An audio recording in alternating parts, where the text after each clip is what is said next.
Hello students, good morning. Today we are going to discuss about unit number 3rd, laws of motion, module number 3rd.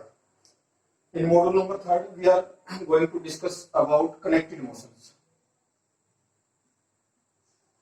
Connected motion.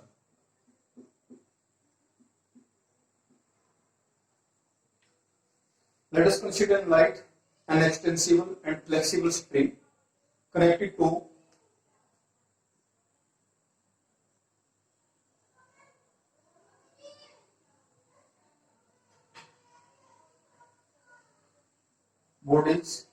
two bodies having mass m1, second bodies having mass m2. Consider light, extensible and flexible spring passes over frictionless pulley. Frictionless pulley.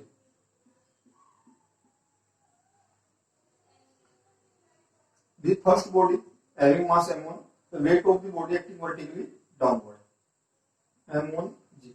Second body having mass m2, weight of the body acting vertically downward, m2 g. T be the tension produced in the spring, T be the tension produced in the spring in upward direction, T2 be the tension produced in the spring in upward direction, and A be the common accelerations. A be the common accelerations of two bodies having mass m1 and m2. If m2 greater than m1, if m2 greater than m1, then what will happen? The bodies having mass m2 going downward with acceleration a and mass m1 going upward with acceleration a. Now for light body,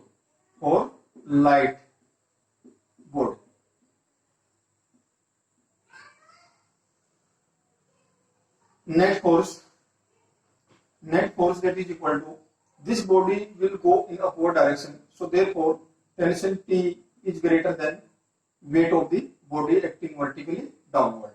So T minus m1 g, that is equal to net force acting on this body. Net force means mass of this body multiplied by acceleration, that is equal to net force, F net. Therefore T, that is minus m1g, that is equal to m1a. This is the equation first. For heavy body means for the body having mass m2.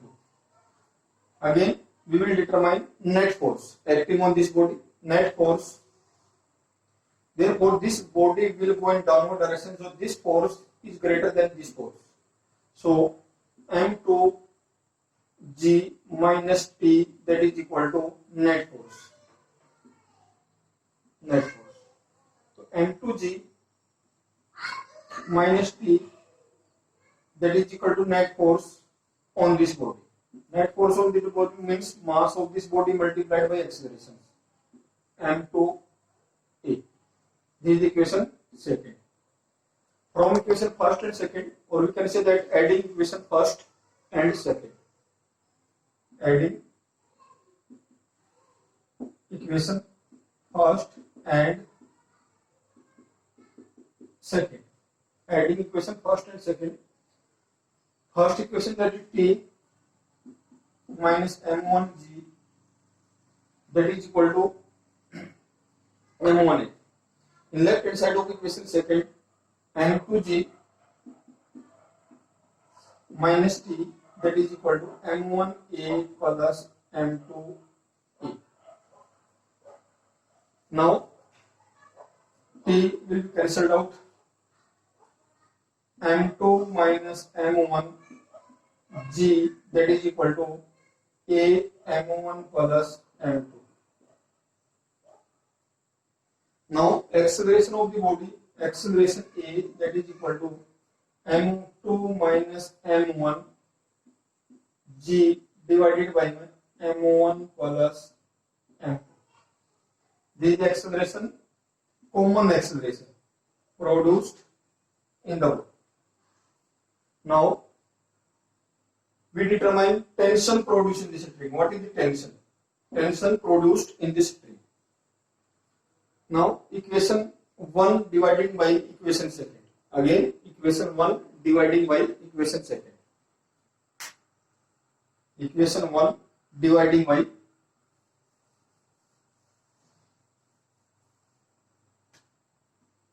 equation 1 dividing by second. Equation 1, that is T minus m1g divided by m2g minus T, that is equal to m1a divided by m2a. Equation first dividing by equation second.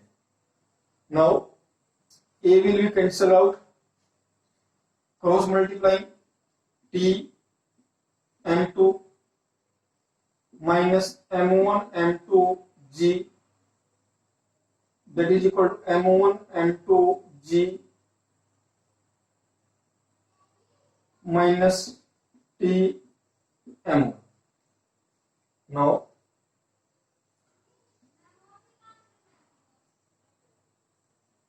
m2t plus m1t, that is equal to, this goes in right hand side, that is equal to m1 m2 g. T is equal to 2 m1 m2 g divided by m1 plus m2. M1 plus M2. This is tension produced in the string. Next one is lift problem. Lift problem.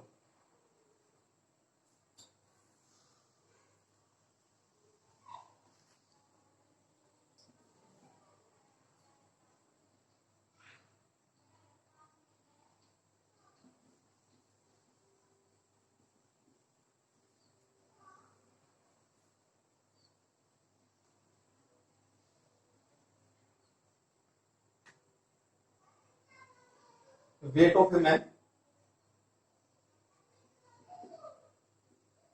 weight of a person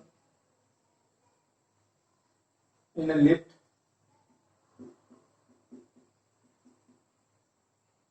or elevator. Lift or elevator. Weight of a person. Apparent weight of a man in a lift or an elevator. Let us consider lift.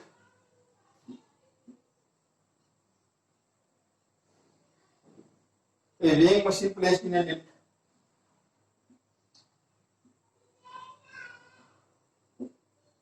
This is the weighing machine. A person standing on this weighing machine. Person standing on this weighing machine. Weight of a person is acting vertically downward, mg, through center of gravity. Weight of a person acting vertically downward through center of gravity, c. Then this reactional force exerted by the weighing machine. Reactional force exerted by the weighing machine will give reading of a weighing machine. This is the reactional force R.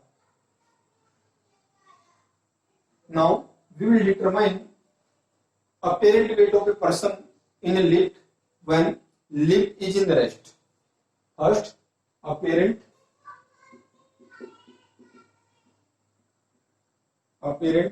weight of a person in lift at rest.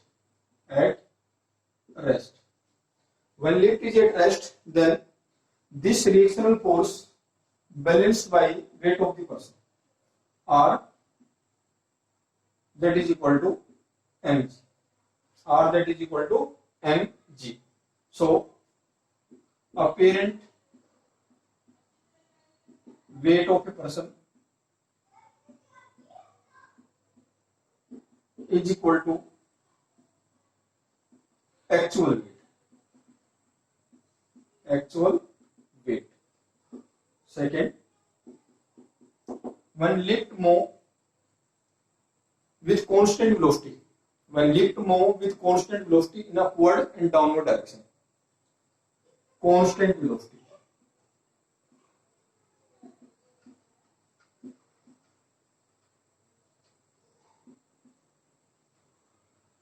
When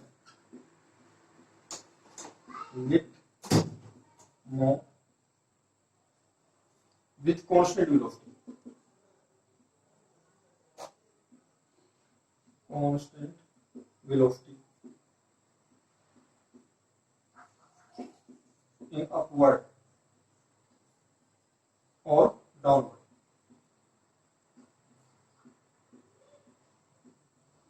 Downward. Then constant velocity means acceleration that is equal to 0. Constant velocity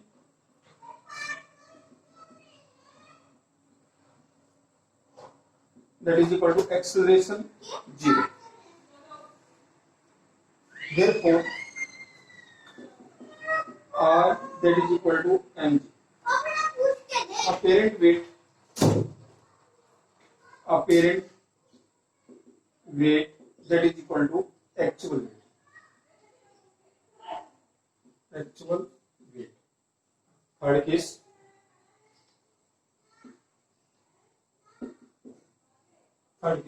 When lift move with acceleration a upward,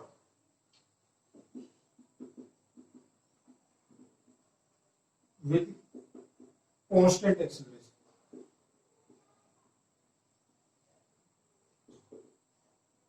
in upward direction, then what is apparent weight of a person? Move with constant acceleration a in upward direction. Then net force exerted on a man R minus mg that is equal to net force. Net force that is equal to m with the mass of the person and a with the acceleration, means the acceleration of the lift that move with the person. So net force R that minus mg that is equal to m into a. So R is equal to mg plus a. In the lift, when move accelerated upward, apparent weight of a person increases. Apparent weight of a person increases.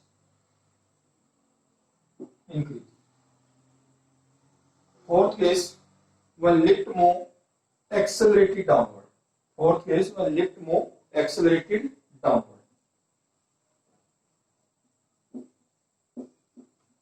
Lift move accelerated downward. Then what is the apparent weight of a person in these conditions?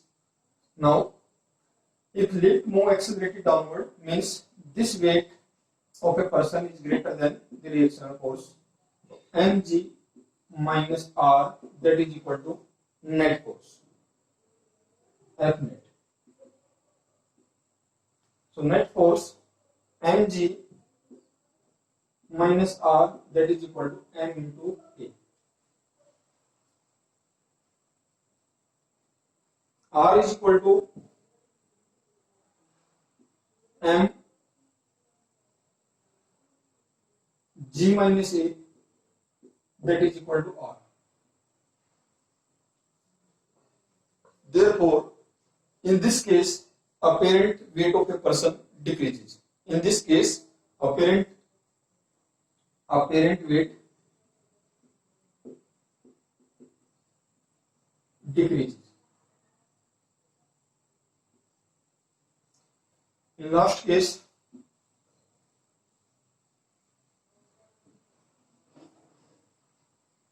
in free fall,